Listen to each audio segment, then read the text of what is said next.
L'histoire en fait commence avec Fakhreddin Ier, qui était un dirigeant du village de Ba'alin. Il se déplaçait souvent avec son chien pour chasser.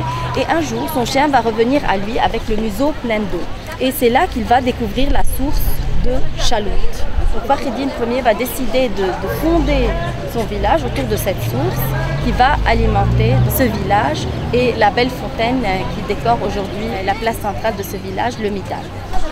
Par la suite, il va y avoir toute une série d'ouvriers qui vont se mettre à l'œuvre pour construire ce village. Ces ouvriers vont découvrir d'énormes blocs, dont un bloc important où était sculpté un énorme croissant de lune. Donc d'après les références bibliographiques et archéologiques, il aurait existé un temple dédié à Astarté en ces lieux, construit à côté de la source, puis ce temple sera converti en une église byzantine au 5e siècle.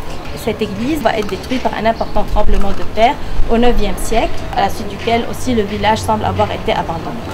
D'où le nom aussi du village. Daïr, couvent, Qamar, lune, donc le couvent de la lune. C'est la première municipalité qui a eu des sewers, des canalisations au Liban. On raconte une petite histoire derrière la grande histoire, n'est-ce pas?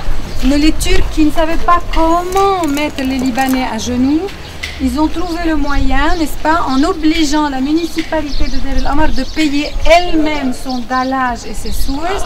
Ils avaient les poches vides, on les a mis à genoux. Amar se construisait de la façon suivante.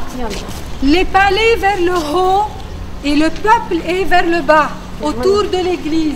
Et c'est pour ça que la partie du haut est toujours plus détruite que la partie du bas. Parce que quand ils se faisaient la guerre, la première chose qu'ils détruisaient, c'était l'image de la puissance. Donc les palais.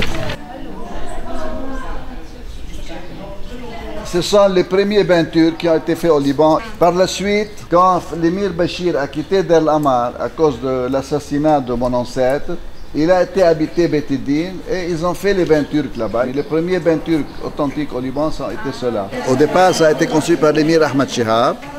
Par la suite, sa femme ne voulait plus du palais parce qu'elle avait perdu son petit-fils. Elle a dit que c'était néfaste ce palais, elle ne voulait plus. Bref, finalement, il l'a vendu à Julius Baz à l'époque, en 1765. Il l'a vendu et Julius Baz l'a continué.